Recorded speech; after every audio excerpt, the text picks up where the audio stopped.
ठीक है। सब ग्रुप क्या है? एक तो जो सब ग्रुप होता है ग्रुप की सारी प्रॉपर्टीज सेटिस्फाई करवाता है। वो ग्रुप में से किसी का सेट होता है लेकिन ग्रुप की सारी प्रॉपर्टी सेटिस्फाई कर रहा है, मतलब कि उसके अंदर क्लोजर भी है, एसोसिएटिविटी भी फॉलो कर रहा है, आइडेंटिटी भी फॉलो कर रहा है, इनवर्स भी है हर एक एलिमेंट का। तो क्या हो जाता है, आपका सब ग्रुप हो जाता है। ठीक है। दूसरी चीज़ ये कि एवरी ग्रुप ऑफ जी जिसका ऑर्डर 1 से ज़्यादा है एटलीस्ट 2 सब ग्रुप रखेगा। 2 सब ग्रुप तो उसके होंगे, एक तो वो खुद होता है ग्रुप, खुद भी सब ग्रुप है। दूसरा एक आइडेंटिटी एलिमेंट, तो वो भी एक क्या है, सब ग्रुप का काम कर रहा है। ठीक है। तो उनको हम क्या बोलते हैं, इम्प्रॉपर सब ग्रुप, आइडेंटिटी को और जी इटसेल्फ को। लेकिन इसके अलावा अगर कोई सब ग्रुप है ग्रुप का तो वो क्या हो जाएगा, प्रॉपर सब ग्रुप। अब जैसे ये सेट है एम जेड, ठीक है। अब ये मल्टीप्लाइज है इंटीजर का एक तरीके से। जैसे मतलब हम के लिए 2 ले ली तो 2 जेड का मतलब ये होगा कि वो सारे इंटीजर्स जो 2 के मल्टीपल है उनका एडिशन के रिस्पेक्ट में वो क्या बना रहे हैं, सब ग्रुप। क्योंकि ओरिजिनल तो जेड है ना, तो मल्टीपल वाले क्या होंगे, सब ग्रुप। कोई भी ग्रुप सब ग्रुप चेक करना हो ना तो उसमें 2 चीज़ें देख लो, एक आइडेंटिटी और एक इनवर्स। अगर दोनों एग्जिस्ट कर रहे हैं तो वो ग्रुप सेमी ग्रुप हो जाएगा। जैसे ये आपका फर्स्ट एग्जांपल दे रखा है कि सेट ए प्लस रूट 2b, जहाँ पे ए और बी आपके क्या रेशनल नंबर, क्या सब ग्रुप होगा। तो यहाँ पे देखो identity 0 plus root 2b where 0 is a rational number, yes it is exist, so identity तो है। और इनवर्स के लिए कि क्या कोई ऐसा नंबर एग्जिस्ट करता है जिसके लिए अंडर एडिशन 0 बन जाए, तो माइनस से और माइनस भी एग्जिस्ट करते हैं। तो definitely this has inverse, so this set is definitely सब ग्रुप ऑफ जी। एंड सब ग्रुप और है। अब ये सब ग्रुप क्या बोल रहे हैं कि set of all n and nth root of unity is a subgroup of the multiplicative group C0, मतलब 0 नहीं होना चाहिए उसमें, तो वो सब क्या रहेंगे, उसका एक सब ग्रुप हो जाएगा। यहाँ पे देखो ये सिमेट्रिकल ग्रुप पढ़ा था तुमने S3 वाला। अब ये सारे जो इसका हर एक एलिमेंट है वो सब इसके क्या एक सब ग्रुप है। यहाँ पे देखो कि set Q plus in positive rational number is subgroup of the multiplicative group Q not under the dot for rational numbers, yes. ये एक इम्पॉर्टेंट प्रॉपर्टी है कि अगर H कोई सब ग्रुप है किसी ग्रुप G का, तो जो H का आइडेंटिटी होगा एलिमेंट, वही ग्रुप का भी आइडेंटिटी एलिमेंट होगा। और H में से अगर हम कोई एक एलिमेंट ले रहे हैं, मान लो उसका ऑर्डर P है, और वही एलिमेंट अगर हम ग्रुप में से लेते हैं तो उसका ऑर्डर चेंज नहीं हो जाएगा, उसका ऑर्डर सेम रहेगा। कोई नई चीज़ पढ़ो कि कॉम्प्लेक्स ऑफ अ ग्रुप क्या है, कि any non point subset H of group G, मतलब G का कोई भी सबसेट हो सकता है वो। ठीक है। अभी हम उसको सब ग्रुप डिक्लेयर नहीं करा है हमने, अभी वो एक सबसेट ही है, उसको कॉम्प्लेक्स कब बोलेंगे। ठीक है। जो बहुत सारी चीज़ें डिफाइन करे, जैसे कि मल्टीप्लिकेशन उस पर अप्लाई हो रहा हो। मल्टीप्लिकेशन मतलब कि जैसे मेरे पास H और के 2 कॉम्प्लेक्स है जी, मतलब 2 सबसेट है ऐसे मान लो। ठीक है। अब मैं क्या कर रही हूँ, एक ऐसा सेट बना रही हूँ H के वाला, H के नाम दे दिया उसको। उसमें क्या है कि जो डिफरेंट कॉम्प्लेक्सेस है उनके एक एक एलिमेंट ले रहे हो और आपस में मल्टीप्लाई कर रहे हो। तो अगर उस तरह की मैंने एक सेट बना लिया और वो सेट मेरा जी में कंटेन हो गया, तो मैं क्या बोल सकती हूँ कि वो मल्टीप्लिकेशन है कॉम्प्लेक्स का। ठीक है। और जो ये कॉम्प्लेक्स होते हैं ये एसोसिएटिव होते हैं। Multiplication of the complex is associative. जैसे H1 है, H2 H3 है, तो H1 H2 H3 हो जाएगा। पहली प्रॉपर्टी मैंने मल्टीप्लिकेशन वाली पढ़ ली। अब सेकंड प्रॉपर्टी मेरी फॉलो होनी चाहिए कि इन्वर्स होना चाहिए कॉम्प्लेक्स का। इन्वर्स कैसे है कि उसके जैसे कि कोई भी एलिमेंट है H का, H कॉम्प्लेक्स का, ठीक है, तो उसका कोई ना कोई इन्वर्स एग्जिस्ट करना चाहिए, एलिमेंट ग्रुप में एग्जिस्ट करना चाहिए, तो हाँ बोल देंगे कि इन्वर्स है। दूसरा H and K are any को आप इन्वर्स इस तरीके से फाइंड आउट कर सकते हो कि जब आप H और K 2 कॉम्प्लेक्स है उनका इन्वर्स राइट टू लेफ्ट खोल रहे हो तो वो उसके बराबर आ जाए।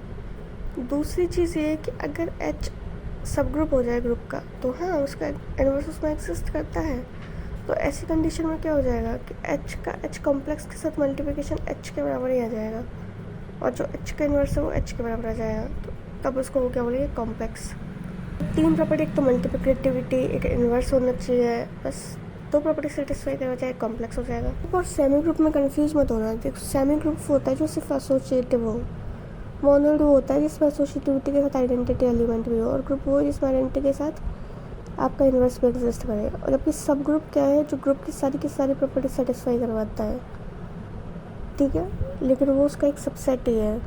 कॉम्प्लेक्स वो है जो सिर्फ ग्रुप का एक सबसेट है, अभी हमने उसको सब ग्रुप डिक्लेयर नहीं किया है। तो कोई भी कॉम्प्लेक्स या कोई भी सबसेट है उसको हम सब ग्रुप कब डिक्लेयर करेंगे, को हम सब ग्रुप तब बोलेंगे जब हम उस कॉम्प्लेक्स के अंदर से दो एलिमेंट ले रहे हैं, एक ए और एक बी। और एक, अब हम जानते हैं कि कॉम्प्लेक्स दो प्रॉपर्टी सेटिस्फाई करता है। एक तो ये कि वो मल्टीप्लाई सेटिस्फाई करता है, ए और बी का मल्टीप्लाई कर दो, और एक वो इन्वर्स एग्जिस्ट करता है कॉम्प्लेक्स में। तो क्यों ना मैं इन्वर्स ही उसमें पुट कर दूँ। तो अगर मेरा ए बी इन्वर्स, ठीक है, A as it is and B inverse, इस टाइप का कोई भी एलिमेंट अगर उस एच कॉम्प्लेक्स में कंटेन करता है तो वो क्या हो जाएगा, एक सब ग्रुप हो जाएगा। ठीक है, ये प्रॉपर्टी मल्टीप्लिकेशन के लिए है बेसिकली कि एच मेरा कोई सबसेट है, उसमें मैंने दो एलिमेंट लिए ए और बी। तो एक एलिमेंट है एज इट इज़ और दूसरे एलिमेंट का मैं इन्वर्स निकालूं, उन दोनों का प्रोडक्ट कर दूं, तो वो एलिमेंट अगर एच के अंदर कंटेन हो जाए तो वो सब ग्रुप हो जाएगा। मल्टीप्लिकेशन के लिए है। लेकिन और एडिशन, अब ए बी इन्वर्स से काम नहीं चलेगा भाई। बी का इन्वर्स क्या होता है एडिटिव लॉ में, माइनस बी। तो ए माइनस बी अगर एच के अंदर कंटेन हो जाए तो एडिशन का जो कॉम्प्लेक्स है वो भी क्या हो जाएगा, हमारा सब ग्रुप। जैसे कि कंडीशन इसके अंदर सेटिस्फाई करवा दी कि अगर ए भी एच में है, बी भी एच में है, तो ए माइनस बी भी किस में हो जाएगा, एच में होता है। तो ये भी क्या बन जाएगा, एक सब ग्रुप। दूसरी कंडीशन यहाँ पे बनती है, ये क्या कहना चाहता है कि necessary and sufficient condition for a non void subset H of group G to be subgroup is that कि एच के जितने भी एलिमेंट हैं और उन सभी एलिमेंट के जितने भी इनवर्स हैं, अगर उनका आपस में प्रोडक्ट करवाया जाए तो वो पूरा सेट जो बने वो एच के अंदर ही कंटेन हो जाता है अगर, तो हाँ वो सब ग्रुप हो जाएगा एच। और एक और कंडीशन है कि necessary and sufficient condition for a non void subset H of a group G to be a subgroup, अगर एच के जितने भी एलिमेंट हैं और एच इनवर्स मतलब उन एलिमेंट के जितने भी इन्वर्स हैं उनका आपस में मल्टीप्लाई करवाया जाए और वही सेट आ जाए वापस से कंप्लीट, तो भी वो सब ग्रुप हो जाएगा। ठीक है, जैसे कि कॉम्प्लेक्स नंबर्स का एक सेट है जहाँ पे आपका z इक्वल टू 1 है। इसका मतलब क्या है, ये बाउंड्री कंडीशन शो कर रहा है। सर्कल बना रहे जिसकी रेडियस 1 है और सेंटर का है 0, तो वो सब ग्रुप हो जाता है अ मल्टीप्लिकेटिव ग्रुप C0 का। C0 मतलब उसमें ज़ीरो कंटेन नहीं है, of non zero complex number का। C0 ही क्यों लिया है मैंने, क्योंकि देखो अगर मेरे को पता है 0 सेंटर इसमें एग्जिस्ट करता है, ठीक है, और अगर यहाँ पे मैं C ले लेती हूँ तो मेरे को एक बार बताओगे अगर मैं इसका इन्वर्स लूँ 1/0, वो इनफाइनाइट हो जाता है ग्रुप, तो वो तो एग्जिस्ट करेगा नहीं ना, ग्रुप ही नहीं हो रहा तो सब ग्रुप कहाँ से बनेगा। तो इसीलिए यहाँ पे C0 लिया है।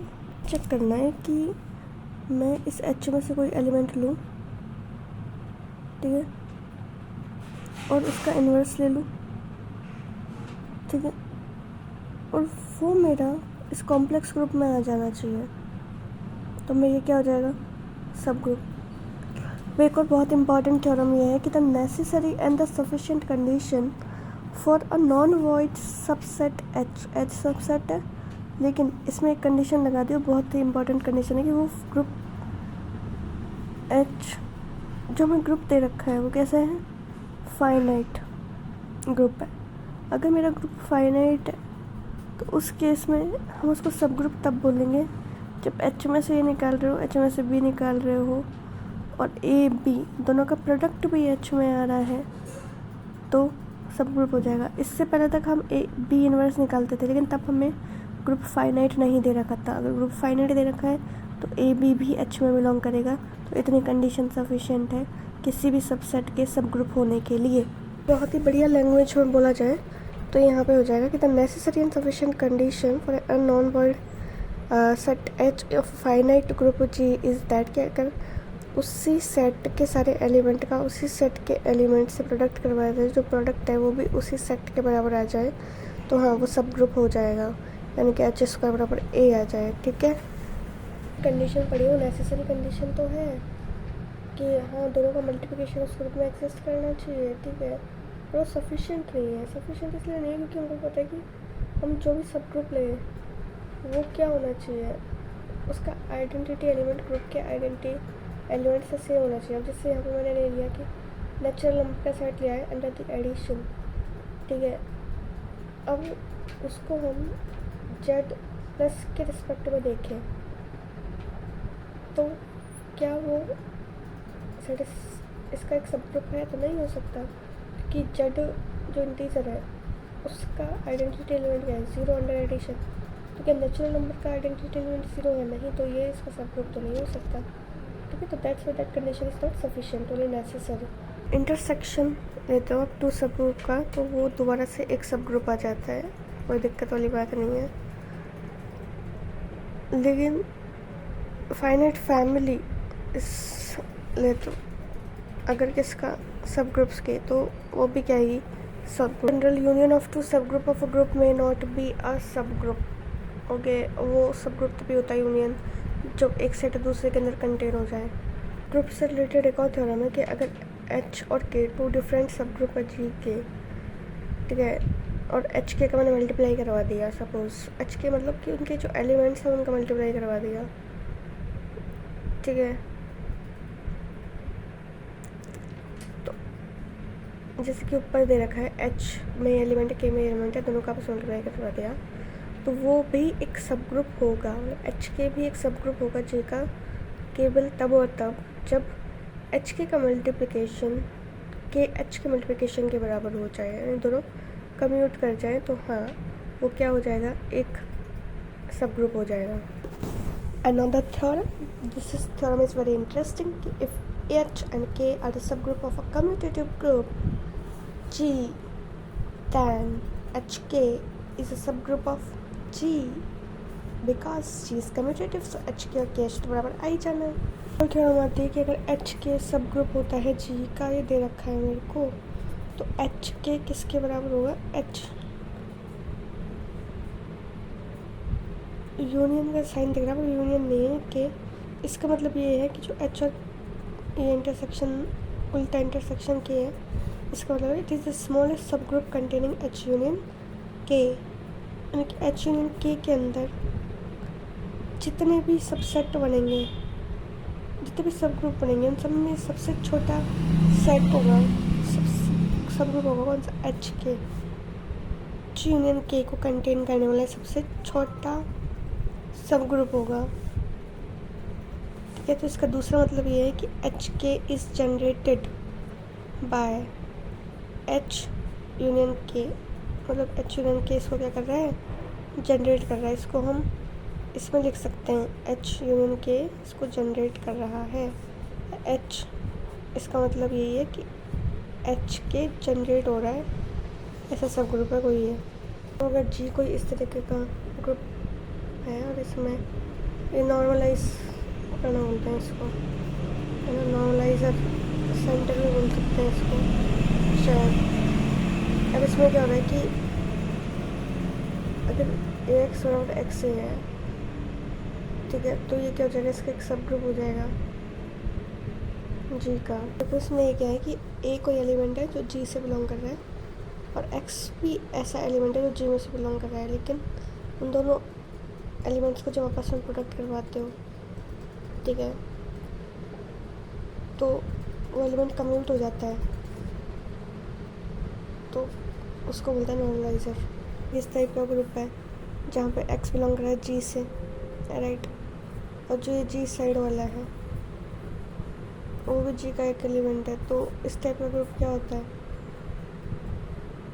जो एलिमेंट ले रहे हैं लेफ्ट हैंड साइड से ले, जैसे ले लो, ये क्या है, सब ग्रुप बनेगा जी का, और ये क्या है एच, इसको क्या बोलते हैं, centre of group G, centre of group G क्या है, जहाँ पे उस सेंटर से किसी भी एलिमेंट का आप करवाया जाओ प्रोडक्ट। ऑल जी के लिए एक्स फिक्स है, अगर एक्स फिक्स हो जाए, ठीक है, और जी बदलता जा रहा है, उसका हर एक एलिमेंट से करवा रहे हो तो हर एक एलिमेंट को कम्यूट कर रहा है वो, तो उसका क्या हो जाएगा, सेंटर। जिस टाइप का सेट है ये a+b/2 है ना, रैशनल नंबर है, और a² नॉट इक्वल टू 0 है, तो ये सब ग्रुप होगा under multiplication group of C0। Direct आपको बता रही हूँ कि जी कोई ग्रुप है ऑल 2x2 मैट्रिक्सेस का ABCD है, वो इस तरीके से है कि AD-BC not equal to 0 non singular है, ठीक है। मल्टीप्लिकेशन वो ग्रुप है का आइडेंटिटी एलिमेंट 0 नहीं है, 1 है, 1 0 0 1 वाली मैट्रिक्स है, ठीक है। कनेक्ट सबसेट दिए हुए हैं जहाँ पे AD नॉट इक्वल टू 0 होना चाहिए, फिर यही एक कंडीशन है, बाकी एलिमेंट इसी में से ले सकते हो। तो क्या ये एक सब ग्रुप होगा, तो यस ये सब ग्रुप होगा, ये देख लो आइडेंटिटी एलिमेंट 1 0 B तो 0 ही सकता है, तो ये तो एग्जिस्ट करता ही यहाँ पे, और फिर उस आइडेंटिटी का इससे मल्टीप्लाई करवा के देख लो ये एलिमेंट आ जाना चाहिए, और आ जाए, सेटिस्फाई कर जाए इसको, तो हाँ this is element of group G. आपका सब ग्रुप निकल कर आएगा ही आएगा, इसमें देख लो। और अब जो अपर ट्रायंगल मैट्रिक्स बन रही है under the multiplication, this is subgroup. Now we are going to read what is cyclic group. तो एक group G is a cyclic group if there exist an element A belong to G such that कि वो A उसका generator है, कि उस group के जितने भी एलिमेंट हैं वो उस एलिमेंट के फॉर्मेट में लिखे जाएंगे। अगर वो मल्टीप्लिकेटिव ग्रुप है तो उसके कुछ इंटीग्रल पावर के फॉर्मेट में लिखे जाते हैं। अगर वो एडिटिव ग्रुप है तो उसका कुछ जो वो एलिमेंट है उसका कुछ मल्टीपल्स के फॉर्मेट में लिखा जा रहा है, और वो एलिमेंट क्या हो गया, जनरेटर, जो पूरे ग्रुप को जनरेट कर रहा है। तो ऐसा ग्रुप क्या है, साइक्लिक ग्रुप, ठीक है। जैसे कि अगर मल्टीप्लिकेटिव ग्रुप है तो ये ग्रुप इसमें लिखा जाएगा A0 तो आइडेंटिटी होगा ए की कुछ आइडेंटिटी को A0 के फॉर्मेट में लिखेंगे, इसका A³ या फिर नेगेटिव पावर्स के फॉर्म में, इसकी इंटीग्रल पावर के फॉर्म में लिखा जाता है। और अगर वो एडिटिव ग्रुप तो उसके मल्टीपल्स के फॉर्म में लिखा जाएगा, और ए यहाँ पे क्या हो जाएगा, जनरेटर, जिसके फॉर्म में लिखा जाएगा वो जनरेटर है। जो मल्टीप्लिकेटिव ग्रुप है तुम्हारा आयोटा ये वाला ना, K4 वाला ग्रुप, तो इसमें जनरेटर दो होंगे, आयोटा माइनस आयोटा, क्योंकि इसको आयोटा के फॉर्मेट में भी जनरेट कर सकते हैं और माइनस आयोटा के फॉर्मेट में भी जनरेट कर सकते हैं, ठीक है। तो there are 2 generators. So a group of integer under the addition is a infinite cyclic group. Infinite group तो वो है, और साइक्लिक क्यों है, क्योंकि वहाँ कुछ जनरेटर है जो सबको जनरेट कर रहा है, वो हम -1 के फॉर्मेट में तो लिख रहे हैं सबको, ठीक है। उसके तो उसको कुछ मल्टीपल लगा दो आगे, मतलब -1 से मल्टीप्लाई होता जा रहा है, तो वो क्या हो जाएगा, साइक्लिक ग्रुप का प्रिंसिपल समझो। जो मॉड्यूलस ग्रुप है, मॉड्यूलस ग्रुप में क्या होता है, जैसे 4 का मॉड्यूलस है तो इस 4 के साथ जितने भी नंबर प्राइम GCD है, ठीक है, लोग को प्राइम नंबर्स 4 के साथ, एक 1 है एक 3 है, तो ये क्या हो जाएगा, 2 जनरेटर्स हो जाएंगे इस ग्रुप के, ठीक है। 1 तो जनरेटर होगा क्योंकि इंटीजर्स नंबर में 1 और -1 होते हैं, लेकिन यहाँ पर पॉजिटिव इंटीजर तो 1 तो जनरेटर है। इसके अलावा जनरेटर क्या हो सकता है, 1 और 3, A3 बनता है आपका सिमेट्रिक ग्रुप है। ये क्या होगा, साइक्लिक सब ग्रुप है, सिमेट्रिक ग्रुप ऑफ S3, और इट्स जनरेटर 1 2 3 एंड 1 3 2 दोनों इसके जनरेटर है, ध्यान रखो। हर every cyclic group is abelian, but it can not say every abelian group is cyclic. हमें नोट भी, बट अगर कोई साइक्लिक है, मतलब अगर उसके अंदर कोई ऐसा एलिमेंट है जो पूरा ग्रुप जनरेट कर रहा है, तो वो क्या होगा, एबेलियन, मतलब कम्यूट होगा विद ईच अदर। एबेलियन का डायरेक्ट मतलब ये है कम्यूट, इसके एलिमेंट कम्यूट कर जाए। Real number under addition is abelian group but not cyclic, क्योंकि कैसे आप किसी एक एलिमेंट के रेस्पेक्ट में आप उस पूरी सब कुछ जनरेट कर दोगे, ठीक है, तो that is not possible under the addition. ये कुछ ऐसा है कि कोई एक एलिमेंट है ग्रुप का और मैंने उसका ऑर्डर निकालना चाहा। ऑर्डर मतलब कि आइडेंटिटी एलिमेंट कौन से नंबर पे आ रहा है, सपोज करो n नंबर पे आ रहा है, उस एलिमेंट का ऑर्डर n हो गया। लेकिन फिर आप फाइंड आउट करते हो कि अरे जो वो एलिमेंट मैंने निकाला था वो तो जनरेटर निकला ग्रुप का, वो पूरा ग्रुप जनरेट कर रहा है। तो इसका मतलब है कि जो ग्रुप का ऑर्डर भी होगा वो सेम होगा उस एलिमेंट के ऑर्डर के। तो ग्रुप का ऑर्डर पे क्या हो जाएगा n। अगर जनरेटर का जो भी ऑर्डर है वही ग्रुप का ऑर्डर होगा साइक्लिक ग्रुप में, but it is valid only on the finite cyclic group, not infinite cyclic group. एक अच्छा रिजल्ट ये है कि एक फाइनाइट जो ग्रुप होता है जिसका ऑर्डर n है, साइक्लिक तब होगा, है ना, जब इट कंटेन एक उस अंदर एक ऐसा एलिमेंट मौजूद है जिसका ऑर्डर उस ग्रुप के ऑर्डर के सेम है। मतलब वो एलिमेंट क्या हो जाएगा, उसका जनरेटर, ठीक है। तो ये क्या हो जाएगा, ग्रुप साइक्लिक। भाई अगर ए जनरेटर है साइक्लिक ग्रुप का, तो ये भी याद रखो कि ए इनवर्स में क्या होगा, उसका एक जनरेटर होगा। और every infinite cyclic group has 2 and only 2 generators, remember it. 2 theorems. First is कि every subgroup of a cyclic group is cyclic, okay? It is every proper subgroup of an infinite cyclic group is infinite. देखो ये बहुत बढ़िया theorem है कि एक group है जिसको इस ए एलिमेंट ने जनरेट कर दिया है, साइक्लिक ग्रुप है, इसका ऑर्डर n हो गया, ठीक है, दिया हुआ है। अब मेरे को पास एक सब ग्रुप भी दे रखा है, ठीक है, और उसका जनरेटर मेरे को ए के फॉर्मेट में कुछ दे रखा है। सपोज बी दे रखा है, बी ए के फॉर्मेट में कुछ है, ए की पावर आर है, सब ए की पावर एस है मान लिया, ठीक है। अब मेरे को ये निकालना है कि उस सब ग्रुप में कितने नंबर ऑफ़ एलिमेंट है।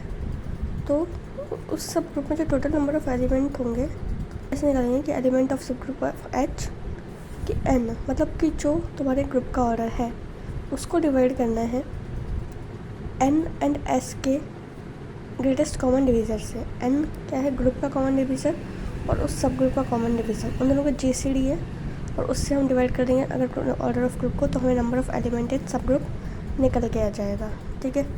दूसरी थ्योरम क्या बोल रही है कि अगर if A is a generator of a finite cyclic group G, ठीक है, जिसका ऑर्डर क्या दे एन दे रखा है, और एक और जनरेटर दे रखा है उसी ग्रुप जी का जिस जो क्या है ए की पावर आर दे रखा है। तो ये चीज़ याद रखना कि उन दोनों का जो पावर है, ठीक है, वो रिलेटिवली प्राइम होनी चाहिए। R is relatively prime to N, ठीक है, यानी कि GCD of A and R is 1, ठीक है। जो अगर कोई ग्रुप का एक एलिमेंट है वो उसका जनरेटर है सपोज, और उसी एलिमेंट की सम पावर की फॉर्म में एक और जनरेटर है, तो उन दोनों जनरेटर्स की जो पावर है बेसिकली वो रिलेटिवली क्या होगी, प्राइम। मतलब उन दोनों का जो ग्रेटेस्ट कॉमन डिवीज़र होगा वो क्या होगा, 1। nth root of unity is a finite cyclic group. Generator ध्यान रखो, जनरेटर वेरी इंपॉर्टेंट है। इसका e की पावर 2 पाई बाई n की पावर आएगा, राइट। इस देखने को इसका जनरेटर निकालना है। इसका जनरेटर वो होगा जिसके साथ रिलेटिवली प्राइम में है। एक 5 इसके साथ रिलेटिवली प्राइम में, रिलेटिवली प्राइम मतलब उसका जीसीडी 1 होना चाहिए। 5 के साथ तो 1 के साथ है, तो 1 and 5 इज जनरेटर 7 तक। लेकिन ये जो प्रॉपर्टी होती है वो सिर्फ पॉजिटिव मॉड्यूलर में होती है एडिटिव ग्रुप्स के साथ, लेकिन डॉट वाला मॉड्यूलर है और अब मेरे को निकालना है, तब ये 0 से शुरू नहीं होता। कहाँ से शुरू होता है, 1 से लेकर 6 तक, ठीक है। और ये जो एडिशन वाला है वो कहाँ से शुरू होता है, 0 से लेकर 5 तक। नंबर ऑफ़ एलिमेंट 6 होता है, इसमें नंबर ऑफ़ एलिमेंट एक कम रहेगा डॉट वाले में। और जो पूरे ग्रुप को जनरेट कर रहा है 7 वाले में कोई प्राइम नंबर ही होता है, 3 and 5। 3 and 5 is answer. कोई साइक्लिक ग्रुप है of order 10, we have to find out the integer generators, right. Then अब देख लो a की पावर 10 के साथ कितने वो है relatively prime, 9, 7, 3 and 1 relatively prime है तो उसका जनरेटर है। तो कैलकुलेट करना पड़ेगा, डॉट के साथ 1 2 3 4 है तो 2 1 3 is a generator of that one. Dot 5 का थोड़ा सा दिमाग लगाओ तो आंसर भी बन सकता है, ऐसे डॉट 7 है तो इन जनरेटर्स का सम इस 7 के बराबर आ रहा है 3 एंड 5। ये वाला रूल इसमें काम नहीं कर रहा और यहाँ पे ये काम कर रहा है 5 वाले में 2 एंड 3 जनरेटर आ रहे हैं इसके। ऐसे ग्रुप का एग्जांपल देना है खुद तो साइक्लिक नहीं लेकिन उसके सारे प्रॉपर जितने भी सब ग्रुप बनेंगे वो सारे साइक्लिक बन जाए। तो मेरा सिमेट्रिकल S3 ग्रुप है वो स्टेट का ग्रुप है जो खुद तो साइक्लिक नहीं लेकिन इसके जितने भी प्रॉपर सब ग्रुप बनाओगे सारे के सारे साइक्लिक बन जाएंगे। ऐसा साइक्लिक ग्रुप बताना है जिसका ऑर्डर ग्रेटर दैन 2 हो और हर एक element except identity is generator. अब मॉड्यूलर 5 उससे छोटे सारे एलिमेंट उसके क्या हो जाएंगे रिलेटिवली प्राइम, सबके सब क्या हो जाएंगे उसके जनरेटर। आइडेंटिटी 8 का जनरेटर 8 से जो भी प्राइम है वो निकाल लो। मैं आप 1 को भी इंक्लूड करते हो a 3 5 7 वो खुद तो इंक्लूड हो गई ना, बाकी वो तो रिलेटिवली प्राइम है।